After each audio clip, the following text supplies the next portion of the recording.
Prezados amigos e amigas, um bom dia para todos nós. Gostaríamos inicialmente de agradecer por essa harmonização que nos precedeu e que nos colocou os corações e os espíritos assim nessa sintonia de alegria, de gratidão, porque de fato é uma festa espiritual que aqui hoje comemoramos todos juntos, encarnados ou não. Uma festa relembrando essa data tão marcante, 118 anos de um trabalho, de uma casa espírita. São raras as casas que já puderam comemorar uma idade como essa. Então ficam aqui os nossos parabéns a todos que estiveram envolvidos com essa história, com essa trajetória, e a todos que virão. Nossos votos de muitos anos mais de serviço com Jesus. E também uma festa por esse novo núcleo que vai aqui se consolidando, essa primeira atividade nesse formato aqui hoje, da qual temos a honra de participar. Sentimos-nos então muito alegres por essa ocasião e também pelo carinho de sempre em rever tantos corações queridos aqui em Limeira, conhecer a outros, rogando a Jesus, portanto, que nos abençoe a todos, meus amigos, que possamos sentir a sua presença, o seu amor e a sua luz a nos ampararem nesta manhã. E nós vamos refletir, ou escolhemos como tema para a nossa reflexão nesta manhã, uma consideração, digamos assim, uma perspectiva muito importante em torno da nossa jornada de ascensão espiritual, em torno do nosso processo de subida em busca dos altiplanos celestes, em busca de atendermos ao chamado de Jesus para nos aproximarmos do Pai, sendo essa, como o Espiritismo nos esclarece, a nossa meta primordial. Progredirmos, todos nós, a fim de que nos vejamos cada vez mais de posse da herança que a todos nós está reservada enquanto espíritos imortais. Só que essa jornada de ascensão, por vezes nela podemos incorrer em alguns deslizes. Podemos nos confundir ou nos equivocar em torno de alguns desses processos, em torno de alguns dos propósitos mais fundamentais do que seja essa jornada. Podemos, por exemplo, a pretexto de construir e consolidar virtude, acabarmos nos perdendo numa vaidade exclusivista, em que, julgando-nos assim já tão virtuosos ou tão adiantados, buscaremos, por exemplo, distanciar-nos daqueles que ainda permanecem nos vales, seja da ignorância, seja do vício ou das paixões. Essa postura, por exemplo, de uma aparente virtude, no entanto ainda tão vaidosa, foi uma das que Jesus combateu com mais energia e com mais ênfase no seu evangelho, por exemplo, nos seus conhecidos diálogos ou embates com os fariseus, que julgavam-se assim tão puros, tão virtuosos, que não se consideravam, portanto, aptos de estarem junto com os chamados pecadores. Não consideravam os pecadores ou aqueles transviados dignos da sua presença, eles, os fariseus. Então Jesus foi bastante enfático na abordagem desse atalho, desse desvio em que por vezes poderemos incorrer. E toda essa reflexão, na verdade, surgiu a partir de uma fala do próprio Mestre, que nós líamos recentemente no Evangelho de João. Ficou registrada para nós no Evangelho de João, naquele conhecido diálogo de Jesus com Nicodemos, né? Um diálogo muito profundo. Quanto mais nos debruçamos nesse, como em outros diálogos, principalmente do Evangelho de João, que traz-nos esses diálogos mais densos, mais longos, né? Mais profundos, o diálogo de Jesus com a mulher samaritana no capítulo seguinte, capítulo 4 de João, e outros que ali vamos encontrar, o debate de Jesus com os fariseus no capítulo 8 do Evangelho de João. Então esse evangelista teve essa característica singular, única dentre os evangelhos, né? Não que os outros não sejam também valiosos, ricos naquilo que nos trazem, mas João ele tem essa característica diferente dos demais. Por isso até os outros três, o Evangelho de Mateus, Marcos e Lucas, são chamados de sinóticos, ou seja, por uma mesma ótica, aqueles que são muito próximos, muito similares, e João fica à parte, porque realmente é um evangelho singular nesse quesito. Então, nesse diálogo de Jesus com Nicodemos, como mencionávamos no capítulo 3 do Evangelho de João, Mais especificamente no versículo 13, nós vamos encontrar então essa fala que serviu-nos ou servirá-nos de base para as nossas reflexões nesta manhã. Jesus vem falando com Nicodemos, como conhecemos, sobre a reencarnação. Jesus ali é sutil, não deixa o assunto ou o tema explícito, porque sabia que estava reservado ao tempo uma maior compreensão de nossa parte acerca do assunto. Estaria reservado futuramente ao Espiritismo esse trabalho de nos esclarecer sobre esses aspectos mais transcendentes da sua mensagem. Então ele deixa ali de maneira velada, falando-nos sobre o nascer de novo, o nascer da água, o nascer do Espírito. E aí no versículo 13, ele nos traz a seguinte consideração: porque ninguém subiu ao céu, senão o que desceu do céu, o Filho do Homem. E aí a gente fica a pensar o que o Mestre nos quis dizer com isso.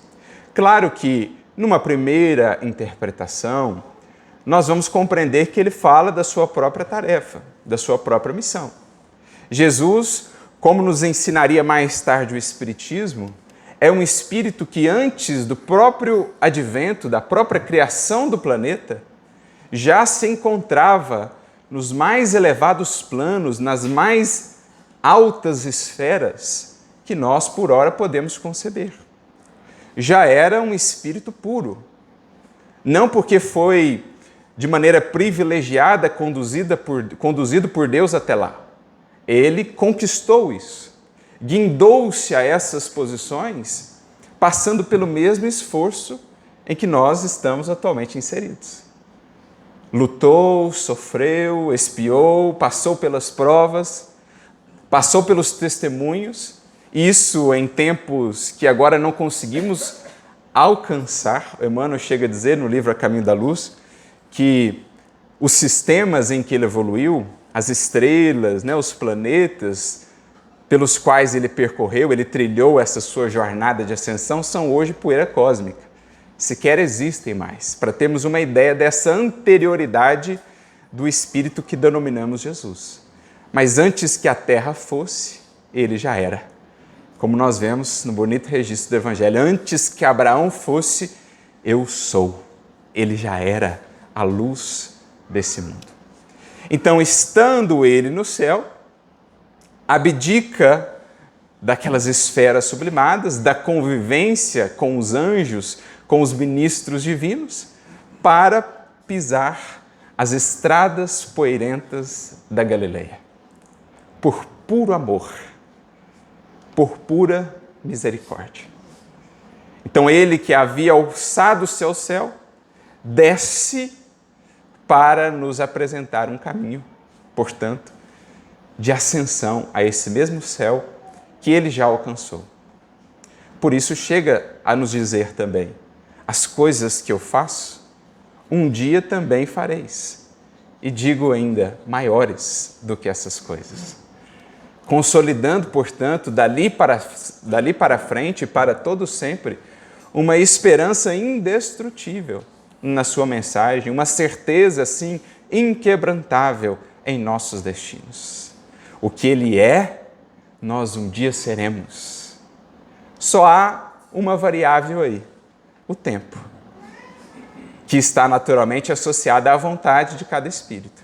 Mais ou menos tempo para chegarmos lá, a depender da nossa maior ou da nossa menor vontade em enxergarmos lá. Então, numa primeira abordagem, essa fala de Jesus, ela é mais direta, digamos assim. Ele fala da sua própria missão, deixando os altiplanos para vir ter conosco, para depois voltar às esferas de onde veio, deixando um rastro luminoso para que pudéssemos segui-lo. Mas essa fala de Jesus, ela também contém uma fórmula fundamental para a nossa evolução, sem a qual são grandes as chances de incorrermos naqueles desvios que mencionávamos ao início. Por exemplo, naquela postura farisaica, daquele que, alcançando uma certa eminência, subindo alguns degraus de compreensão da lei, logo se crê assim muito distante dos demais a ponto de desprezá-los, a ponto de fugir ao convívio daqueles que ainda se debatem nas sombras. Uma vaidade virtuosa, uma virtude vaidosa, melhor dizendo, e ficamos a nos indagar, será que existiria de fato tal virtude? Porque essa é uma reflexão fundamental. Quando Jesus é criticado pelos fariseus por exemplo, conviver com os publicanos e pecadores, sentar-se à mesa com eles, Jesus volta-se a eles e a todos nós e diz: os sãos não necessitam de médicos, mas sim os enfermos. Eu não vim para os sãos, mas para os enfermos. Vale analisarmos essa fala de Jesus.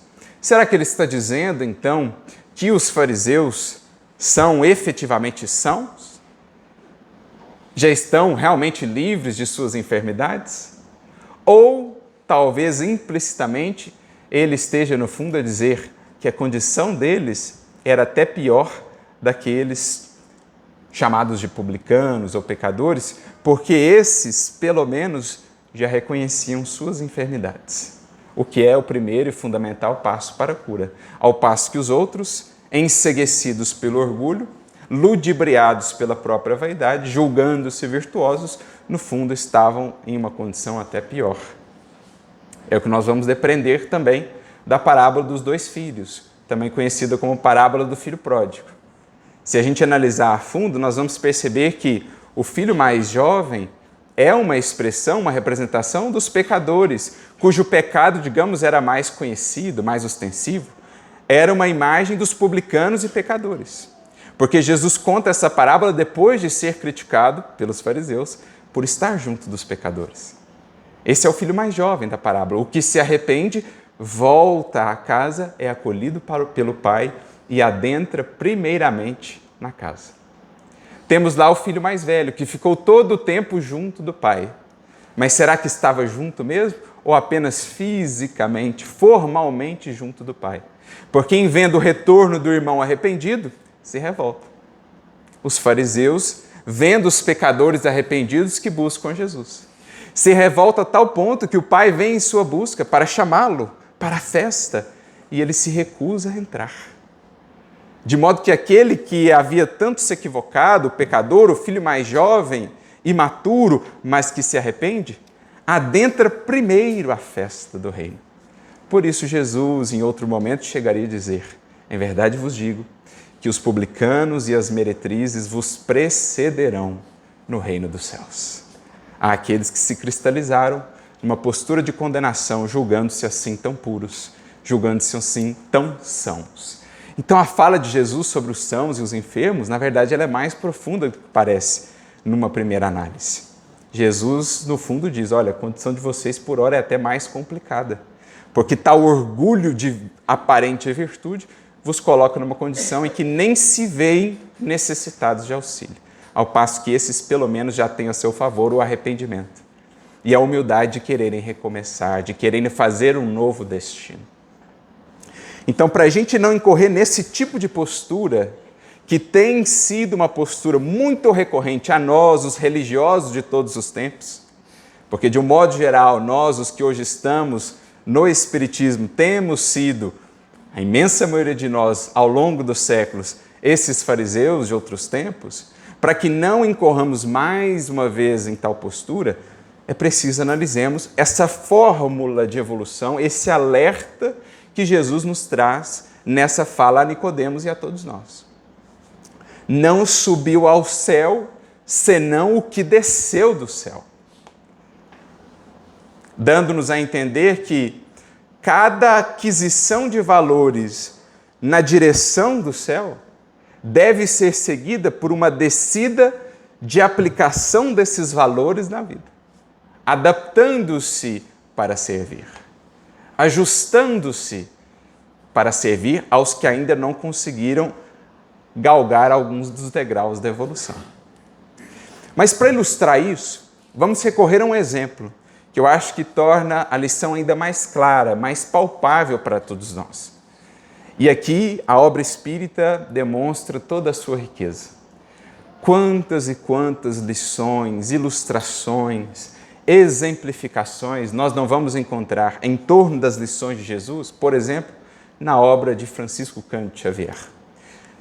nas obras de André Luiz, que nos fala da realidade espiritual e da sua interação com o mundo aqui dos encarnados, nos comentários do nosso querido Emmanuel, que tanto comenta, né, no sentido de aprendizado mesmo as lições, como também ilustra, traz exemplos, muitas vezes conectando-os à natureza, ao funcionamento da natureza, para percebermos que a lei divina se aplica em muitas dimensões.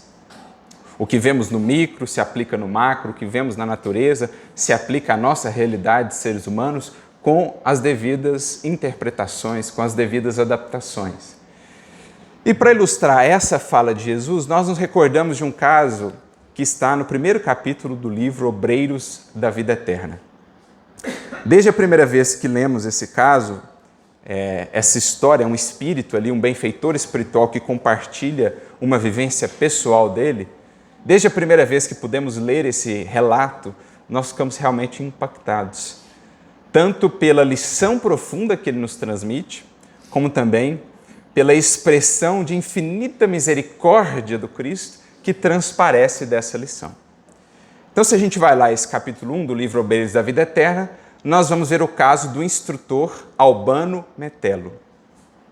Certo dia, André Luiz, bem como os demais ali, inclusive o seu orientador de trabalhos, eles foram para uma preleção que seria dada por esse instrutor, oriundo de esferas mais elevadas. Ele vinha ali então até nosso lar, ou até onde eles estavam, no Templo da Paz, para orientar uma série de trabalhadores que estavam vinculados aos serviços de auxílio aos necessitados nas esferas mais próximas da Terra, aos espíritos em sofrimento, desencarnados e também, por conseguinte, aos próprios encarnados. Então era uma espécie de formação, né? Era um seminário no mundo espiritual em que eles aprenderiam mais sobre o que seja, ou o que é de fato, o serviço de auxílio com Jesus. E aí o Albano, ele vai contar um pouco da sua trajetória, dizendo que ele, em outros tempos, também esteve assim fascinado por essa subida. Queria galgar os degraus da evolução, fascinava-lhe a luz dos cumes, das montanhas espirituais. É claro que a montanha aqui é uma referência a esse processo de elevação. Então ele estava tão fixado nessa subida, nessa ascendência, que não mediu esforços para tanto. Entrou nessa vereda, entrou nessa senda, feriu-se nos espinhos, passou pelas provas, pelas lutas, até que conseguiu, enfim, galgar uma certa eminência. Digamos, conseguiu subir um pouquinho da montanha da vida, da montanha da evolução. Aliás, esse exemplo que ele vai nos trazer é muito interessante porque ele é muito similar a uma metáfora que Kardec vai trazer no livro Obras Póstumas. Na segunda parte, nós temos um capítulo chamado O Caminho da Vida, ou A Estrada da Vida, depende da tradução que se tenha da obra. E é uma abordagem muito interessante de Kardec, como ele define a evolução. Como sendo essa longa jornada, cujo fim, digamos assim, é uma montanha, o topo de uma montanha, e em que cada encarnação é, por Kardec, representada como sendo a passagem por uma floresta densa. E aí o espírito entra nessa floresta, luta ali, né, para cruzá-la, para abrir picadas nessa floresta, nessa mata densa, e aí ele ganha mais experiência. A próxima vez, na próxima encarnação, quando ele tem que passar por uma nova floresta, ele já está um pouco mais experiente, um pouco mais maduro, já sabe lidar melhor com os obstáculos, e assim sucessivamente. Só que, à medida em que vão avançando, os espíritos vão subindo também essa montanha, vão conseguindo vislumbrar melhor o que ficou para trás, até que cheguem depois às culminâncias, lá no topo da montanha, de onde receberão orientações que farão muito sentido à luz do que o próprio Albano aqui vai nos trazer. Então ele estava fascinado por essa luz de cima, rompeu os laços que o prendiam às faixas inferiores e alcançou uma certa eminência, né? Um certo patamar, um ponto de vista um pouco mais elevado. Quando assim se deu, ele voltou-se e olhou para os vales. E sentiu até um calafrio. Sentiu assim aquele incômodo, né? Olhando para aqueles vales dominados em plena treva pelo sofrimento e pela ignorância. Os impulsos animalizados, o ódio criando moléstias terríveis, o egoísmo abafando os instintos mais nobres, as vaidades, as ilusões, encarnados e desencarnados naquele vale de sombras e de lágrimas. E diz ele que então sentiu-se até alegre, sentiu-se até feliz de já estar distante disso. Como se ele nada tivesse com aqueles corações que ficaram na retaguarda. Então ele chega a dizer aqui, cheguei a sentir-me feliz diante da posição que me distanciava de tamanhas angústias. Contudo, quanto mais se gloriava, ou quando mais se gloriava, numa determinada noite ele notou que aquele vale se preenchia de luz, como que visitado por um sol. E ele então ficou curioso, intrigado. O que se passava ali? Ele que havia visto tantas vezes aquele vale lá de cima, de onde estava, sempre sombrio, sempre caótico, tumultuoso, agora o via preenchido de sublime luz. E não só isso. Via ele espíritos e mais espíritos angélicos, descendo das esferas mais acima até de onde ele estava, pressurosos em direção àquele vale. E então ele ficou a se perguntar, mas o que está acontecendo? O que é isso? E aí buscou um desses espíritos que ali passava e lhe indagou. O que acontece no vale? O que é essa luz? E então o espírito lhe disse, é Jesus que hoje visita os vales tenebrosos do mundo para libertar consciências escravizadas. O próprio Mestre em Espírito, que periodicamente desce às furnas mais sombrias da humanidade, para com a sua luz, pelo menos reacender naqueles corações a esperança de novos tempos, de novos dias. Como nós vemos de maneira tão bela, para nós registrado por Maria Dolores, num de seus poemas, o primeiro ato de Jesus, pós-crucificação.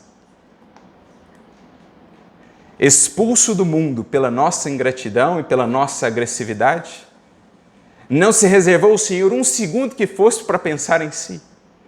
Seu primeiro ato, após a crucificação, é descer às esferas mais sombrias do mundo em busca de um coração amigo que havia acabado de deixar o mundo pelas portas dolorosas do suicídio. Foi ele em busca daquele para o qual havia dito alguns dias antes, lá no horto, amigo, a que vieste? Judas Iscariotes. O Senhor desce em busca dele, para ao menos adormecê-lo na imensa dor que sofria. E consegue fazê-lo. Aproveita para levar a mensagem a outros espíritos que ali estavam, de modo que Pedro registraria na sua carta, numa de suas epístolas, que o Senhor desceu aos infernos para pregar libertação aos que lá estavam cativos. Pedro registra isso em uma de suas epístolas, mas esse seria um movimento regular e periódico de Jesus ao longo dos tempos. E no caso de Judas, depois de tê-lo feito adormecer por algum tempo, quando Judas desperta novamente, ainda envolto em sua imensa dor, o Senhor o envia à sua própria mãe, a doce Maria, que o acolhe então maternalmente para embalá-lo nas novas reencarnações e no processo de reajuste, que culminaria lá na Idade Média também como mártir. Judas redimido já há muito tempo, amparado pela doce mãe de nosso Mestre Jesus e por ele próprio.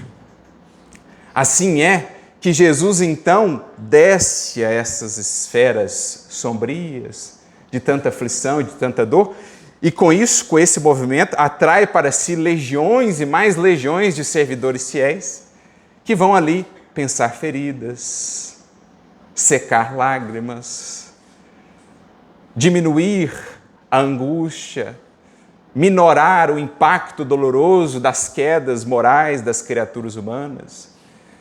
E também descem esses corações, esses servidores do mais alto, para alargar os horizontes de compreensão da ciência, da filosofia, da própria religião, a fim de libertar, enfim, a humanidade do seu cativeiro na ignorância, das sombras em que ainda nos colocamos. Então, quando ele ouve essa resposta desse anjo, de que o vale estava naquele dia luminoso pela visita de Jesus, naturalmente que aquilo causa um impacto profundo nele.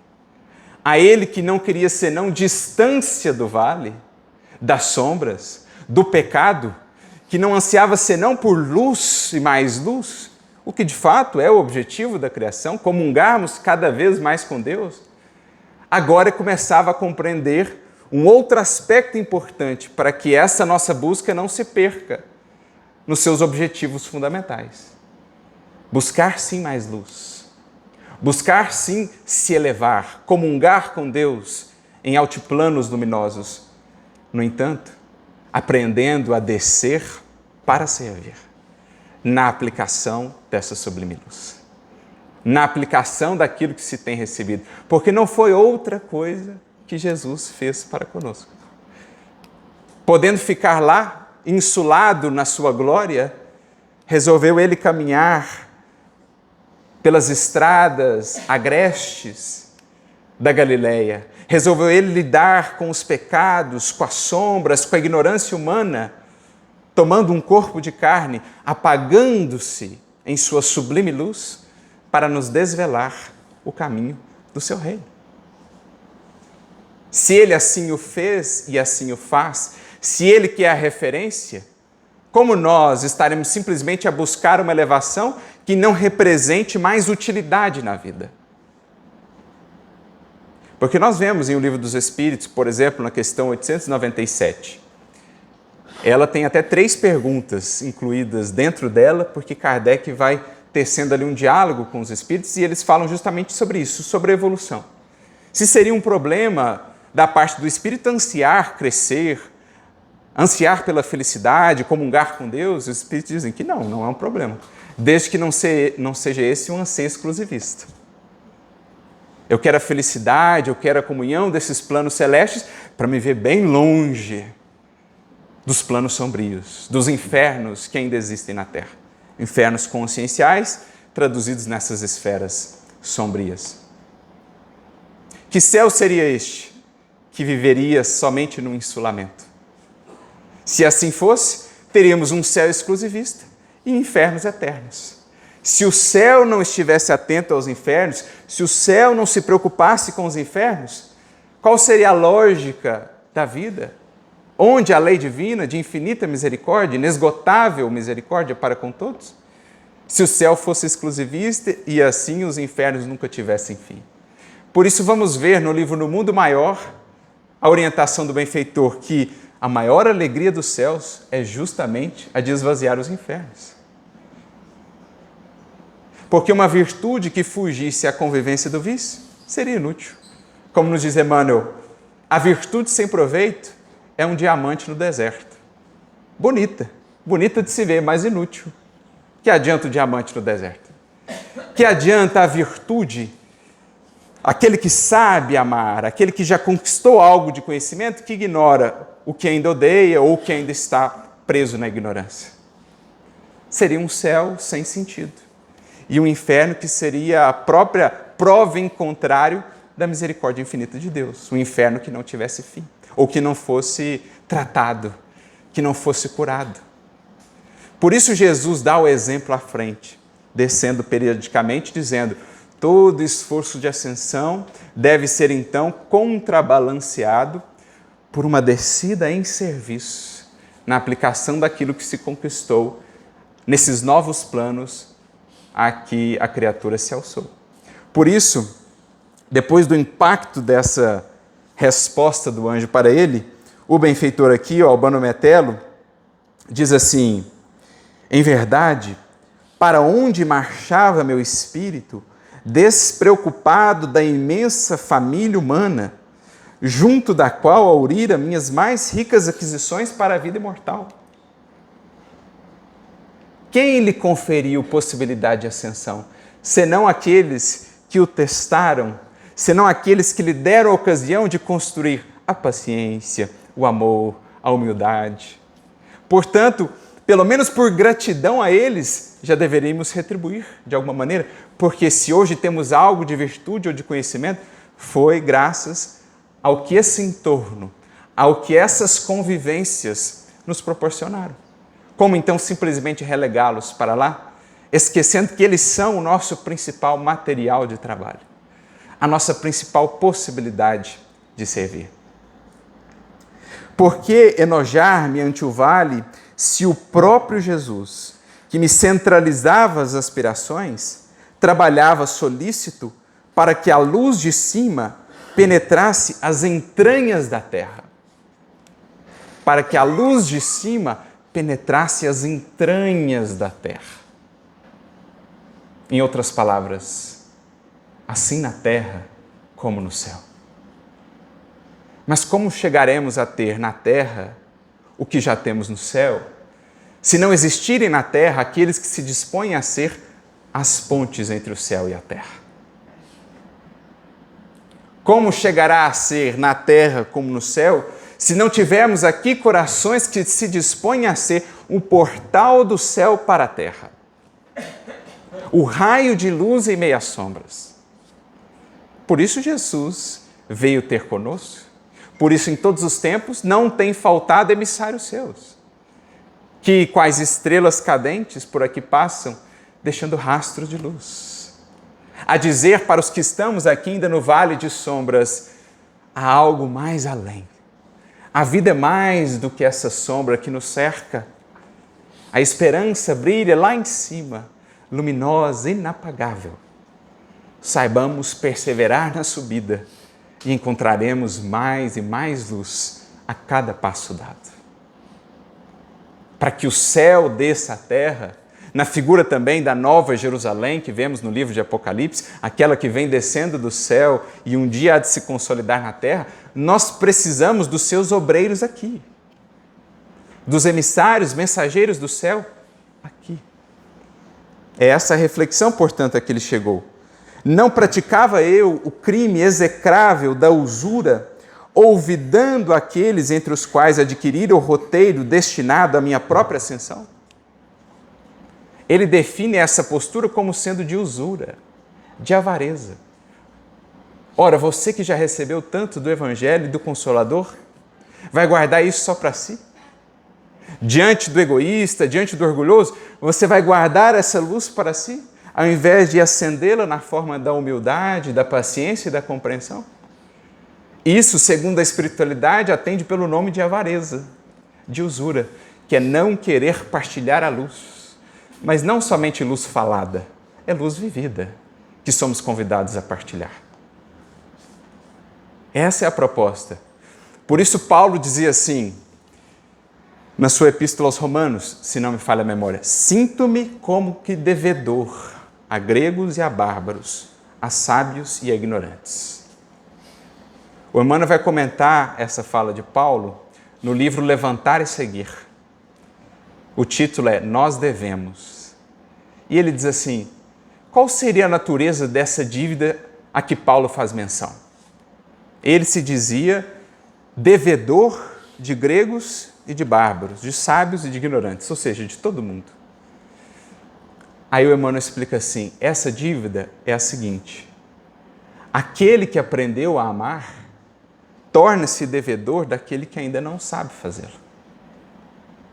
Aquele que já conhece um pouco mais, que já recebeu mais luzes do alto, torna-se devedor daquele que ainda ignora. E assim sucessivamente. Cada virtude construída, cada pouquinho de virtude construída, gente, traz embutida em si um compromisso de expansão dessa virtude, de transmissão, pelo menos convite à construção dessa virtude aos outros.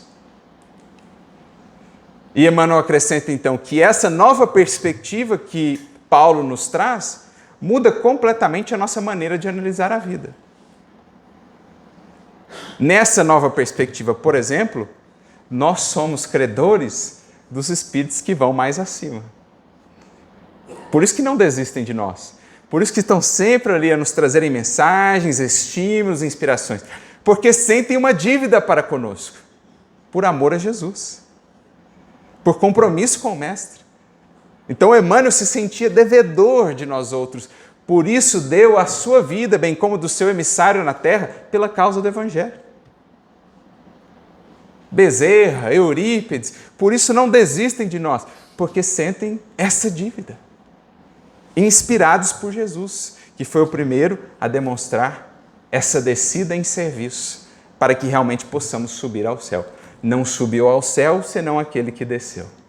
Não consegue progredir senão aquele que aprende a descer sem perder a altura. Porque é descer ajustando, graduando a luz para servir, sem abrir mão dos princípios já consolidados, dos valores. Jesus desceu ao nosso plano apagando-se, mas nunca afastou-se da lei. Mas também não nos cegou, não nos ofuscou com toda a sua luz. Ele desceu para nos ajudar a subir. Que é o que Emmanuel vai dizer de maneira muito bela num outro livro, Pensamento e Vida, capítulo 10. Quando ele diz assim: apequenar-se para ajudar, sem perder a altura, é assegurar a melhoria de todos, acentuando a própria sublimação. Olha que frase magistral, gente. Um compêndio, uma síntese tão sublime numa singela frase. Apequenar-se para ajudar sem perder a altura.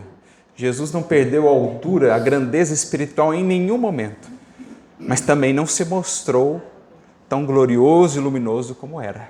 Apequenou-se para nos ajudar, sem perder a altura, contribuindo para o bem de todos e acentuando ainda mais a sua grandeza.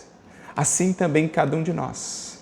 Toda vez que apequenamos-nos, ou seja, diminuímos-nos em exigências, em cobranças, em ilusões, em caprichos, toda vez que abrimos mão também de comodidade, de qualquer privilégio, de facilidades para servir, nós estamos, de fato, encontrando o caminho da ascensão. Toda vez que, tendo conhecimento, tendo recursos, tendo mais possibilidades, nós trabalhamos de modo a não gerar constrangimento para o outro, para ajudá-lo, de fato, nós estamos encontrando essa fórmula segura da nossa ascensão, né? Que é o que Emmanuel também vai desdobrar numa frase muito similar no livro Calma, capítulo 1, quando ele diz assim: adaptarmos-nos às exigências do trabalho, sem perder a altura no ideal superior que abraçamos, é a nossa norma de triunfo em nossas obrigações. Descer sem perder a altura. É isso que Jesus quer dizer. Não subiu ao céu senão aquele que desceu. Senão aquele que sabe apagar-se para fazer levantar. Então essa é a natureza da dívida daquele que galga mais alguns degraus de compreensão. Passa-se a ver como devedor daqueles que ainda vão aquém. Voltando aqui, como subir sozinho, organizando um céu exclusivo para minha alma, lastimavelmente abstraído dos valores de cooperação que o mundo me prodigalizava com generosidade e abundância. Então, todas essas indagações muito valiosas para nós, especialmente naqueles momentos em que nos vemos premidos pelos desafios. É a convivência difícil no lar, no trabalho, é o desafio ali na casa espírita, na interação, nas ideias e tudo mais. Quando nos vemos assim tentados a fugir da convivência, para não sermos incomodados pelo desafio que ela nos traz, lembremos-nos desse tipo de pergunta. Se eu, já tendo a luz de Jesus, resolvo me furtar a possibilidade de espargi-la, que serei eu senão um avaro? Que serei eu senão um devedor que não está pagando a dívida e que está adquirindo ali juros de mora? Essa é a lógica da contabilidade divina, diversa da nossa lógica. Porque quem mais sobe, mais é quem tem de descer para servir. Porque assim fez o maior de todos. Não se denominou senão o servo de todos. Foi nosso Mestre Jesus. Então, fazendo essas indagações, ele prossegue mais adiante, consolidando as suas conclusões. Efetivamente, o caminho vertical e purificador da superioridade é a sublime destinação de todos. Então, voltando àquela indagação, àquela questão do Livro dos Espíritos que nós citávamos lá, 897, Kardec conversa com os espíritos e eles dizem que sim, que a ascensão é justa, que o desejar crescer, alcançar mais felicidade, estar mais próximo de Deus é louvável, desde que isso não se prenda a um interesse puramente pessoal. Desde que seja uma busca de crescer para ser mais útil, de crescer para melhor compreender como servir com Jesus. Aí sim, há uma louvável iniciativa, uma louvável busca da parte da criatura. Então, o caminho vertical e a superioridade é a sublime destinação de todos. O cume, bafejado de resplendor solar, é sempre um desafio benéfico aos que vagueiam sem rumo na planície. Então, toda vez que você sobe um pouquinho, passa a ser uma luz de referência para aqueles que ainda estão vagueando na planície. Como diz Jesus no Evangelho, não se pode esconder uma cidade edificada sobre um monte.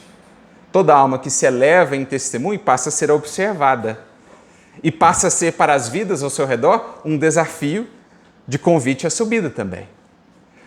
No livro Ave Cristo, logo no início, nós vemos o benfeitor dizendo: Jesus, o Cristo crucificado, é um sublime desafio a todos nós.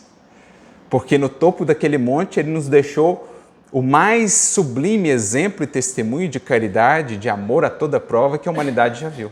E desde então acendeu ali um convite, um sublime desafio que temos buscado compreender para aceitar e buscar ao longo de tantos séculos já. Aquela luz segue brilhando, convidando a humanidade inteira. Como dizia um religioso, fixa é a cruz, enquanto o mundo gira. Olha que bonito. O exemplo de Jesus, ele está fixo na história da humanidade.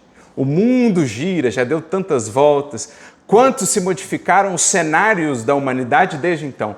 Mas o exemplo de Jesus permanece lá, inalcançável em termos de outro exemplo similar, mas nos convidando a buscarmos, a chegarmos lá. E um dia chegaremos. O alto polariza naturalmente as supremas esperanças dos que ainda permanecem embaixo. Todavia, à medida que penetramos o domínio da altura, imprimem-se-nos na mente e no coração as leis sublimes de fraternidade e misericórdia. Então, na medida que ascendemos, que nos elevamos de fato, vão se imprimindo em nosso coração e a nossa mente esses compromissos de fraternidade e de misericórdia. É aí que vamos entendendo melhor essa dívida que temos para com os que estão ainda no vale. É aí que vamos entendendo melhor o grande convite de Jesus. Sobe sim, estuda, ora, busca compreender as leis. Isso é subida, isso é ascensão. Mas depois, desce elevando. Depois, volta ao mundo para servir. Não é o que vemos tantas vezes no Evangelho? O Evangelho ele é tão rico que ele nos ensina até mesmo por meio dos locais e das posturas que Jesus vai tendo, mesmo sem palavras. Então a gente sempre vê Jesus, depois de momentos de subida, quando ele vai ao monte para orar, quando ele sobe no Tabor com os discípulos, convidando-os depois a quê? A descer operando. Sobe aprendendo, sobe buscando inspiração e desce operando. Desce servindo. Apaga a luz e faz-se servidor de todos. Essa é a dinâmica. Não subiu ao céu, senão o que desceu do céu. Então, a gente vê essa estrutura se repetindo várias vezes no Evangelho. Depois do monte, a descida. A descida a operar. Então, desce ajudando é a fórmula que nos cabe consolidar. E é justamente o que Emmanuel vai nos trazer no capítulo de número 28 do livro Religião dos Espíritos. Ele tem uma mensagem exatamente com esse título, convidando-nos a descer ajudando. E ele diz assim: desce ajudando aqueles que lhe comungam a existência, para que a vida em torno também possa subir de nível, de patamar. E aí ele traz alguns exemplos de como aplicarmos isso no dia a dia da nossa vida, no cotidiano das convivências. Ele diz assim: se sabes, não firas o que ignora. Se você sabe algo a mais, seu papel não é espezinhar o que ignora com esse conhecimento. Pelo contrário, dá-lhe algo desse conhecimento a fim de que possa se libertar da sombra. O papel do conhecimento é um papel educativo, lenitivo, libertador, e não algo a alimentar o nosso orgulho, que projetamos muitas vezes sobre os demais, os espezinhando, desprezando em sua condição de ignorância. Ele prossegue: se podes, não oprimas o fraco. Se você já tem um pouco mais de poder, não é para que esse poder em sua vida seja um instrumento dos seus interesses, com menosprezo pelos sentimentos ou pela condição dos outros, não. Se podes, não oprimas o fraco. Ajuda-o, de alguma sorte, a fortalecer-se, para que ele seja mais útil. Se já entesouraste alguma virtude, não humilhes aquele companheiro a quem o vício ainda desequilibra. Pelo contrário, estende-lhe o amor como medicamento, como medicação adequada, a fim de que consiga libertar-se do vício. E assim ele segue com outros exemplos. Se te sentes correto, não censures aquele que está transviado em desajustes do espírito. Pelo contrário, dá-lhe o braço fraterno para que possa reajustar-se no caminho, para que possa se renovar. Então, sempre onde já se acendeu algum recurso de luz e de progresso, há ali um convite em servir, em amparar, sem condenações, sem censura, sem desprezo, sem humilhação, àqueles que ainda não alcançaram aquele patamar de compreensão. Isso é descer elevando, porque mais adiante, nessa mesma mensagem, Emmanuel nos convida a lembrar daquele que desceu em tudo elevando. Lembremos-nos de que Jesus desceu até nós, revelando-nos como poderemos, de fato, sublimar a existência. Anjo entre os anjos, fez-se pobre criança a contar com o arrimo de singelos pastores. Anjo entre anjos, fez-se pobre criança a contar com o arrimo de uma singela manjedoura, dos animaizinhos que ali estavam, dos simples pastores que ali se congregaram. Sábio entre os sábios, tornou-se amigo anônimo dos humildes pescadores, comungando-lhes a linguagem.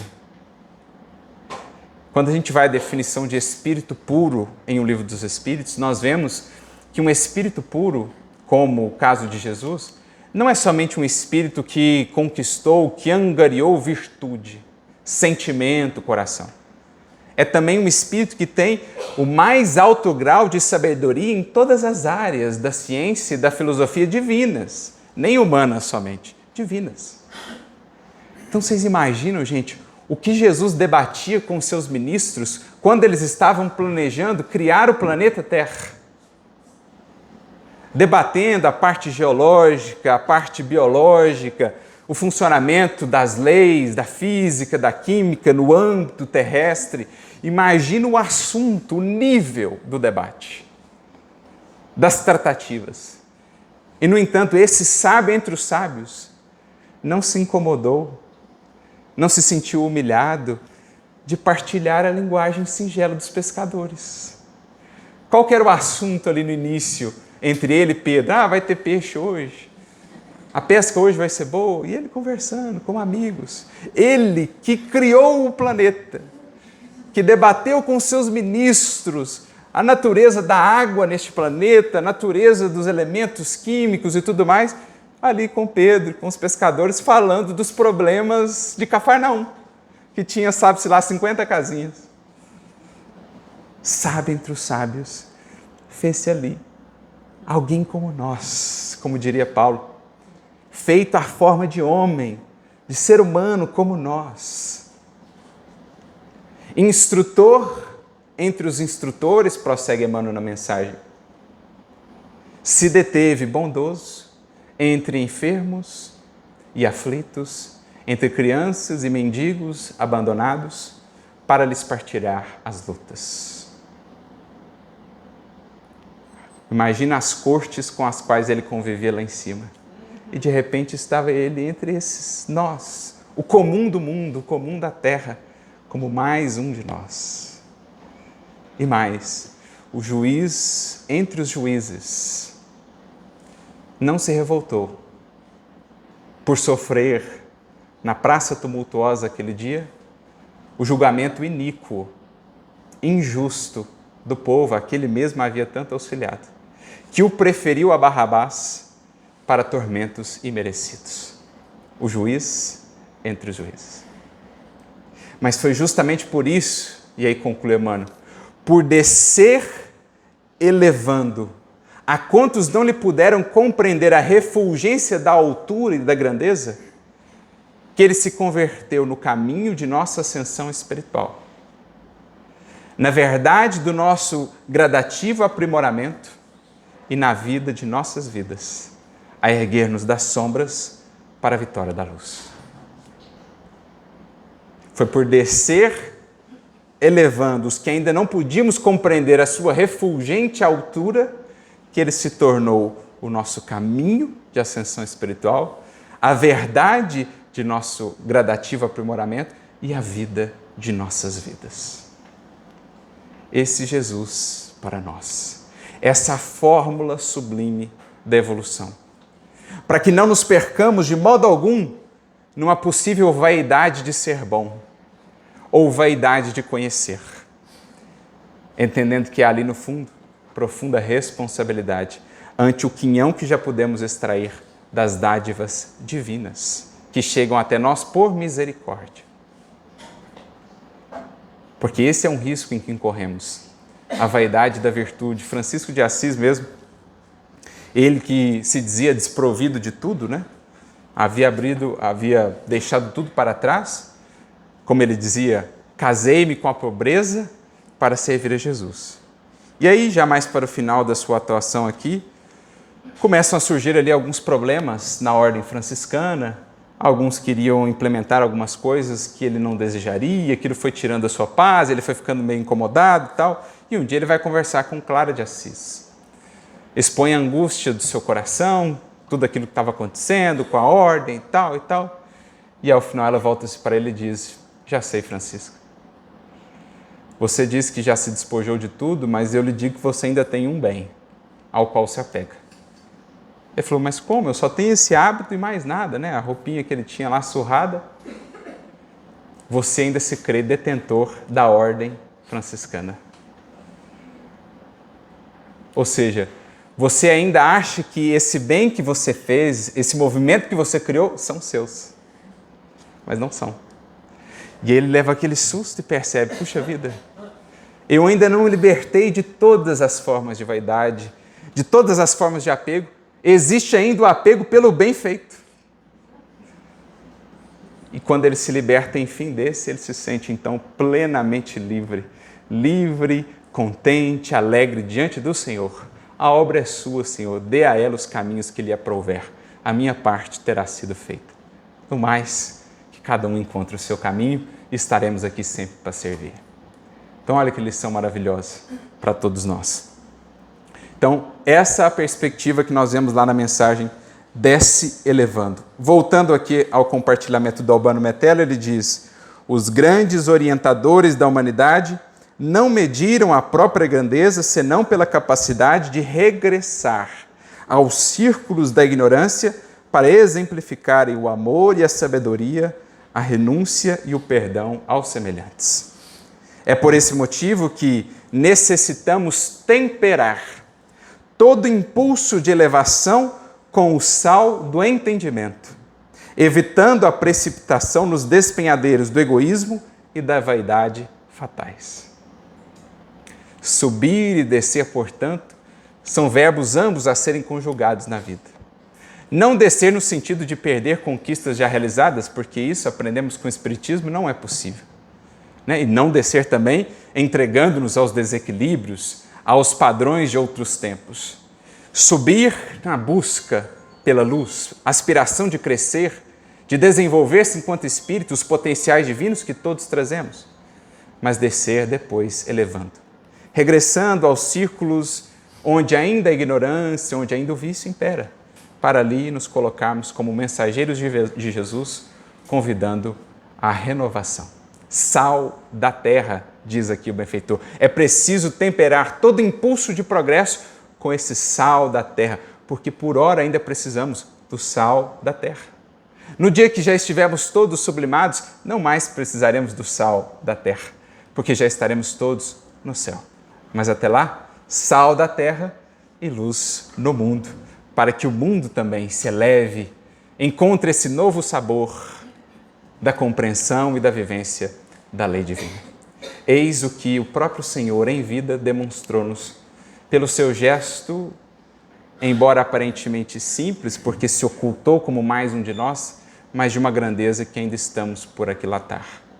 Recordo-me de uma mensagem, para mim uma das mais belas de Emmanuel, que está no livro Pão Nosso, capítulo de número 62, chamada Jesus para o Homem, em que ela basicamente, quase em sua inteireza, é Emmanuel descrevendo o que foi essa descida de Jesus.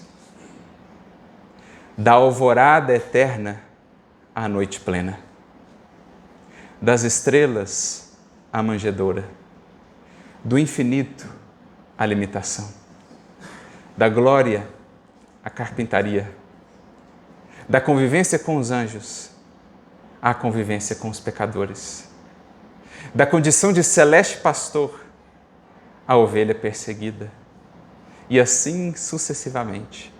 Tudo a expressar a grandeza dessa oferta, dessa doação de Jesus para com todos nós, descendo, apagando-se, para então nos elevar e nos fazer enxergar, a partir do seu amor e da luz que acendeu os nossos passos, o sublime horizonte que a todos nos espera. E Emmanuel assim conclui a mensagem: ó Senhor, que não fizeste, que não tens feito por nós, a fim de que possamos, enfim, enxergar o caminho para a gloriosa ressurreição no teu reino. Assim, sentindo-nos, portanto, tão tocados e tão embalados na magnitude desse amor, que possamos analisar com mais clareza e com mais humildade a dimensão de nossos compromissos perante aqueles que ainda o ignoram, aqueles que ainda não o buscam ou sequer o conhecem. Dos outros, nada poderemos esperar, mas de nós, de vós, como diria Jesus, que fazeis de especial? Se o Evangelho já tocou-lhes a vida e o coração, é de nós que se espera a maior demonstração daqueles que, buscando sim subir, sabem descer sem perder a altura para ajudar a elevar. Que Jesus a todos nos abençoe, muita luz e muita paz.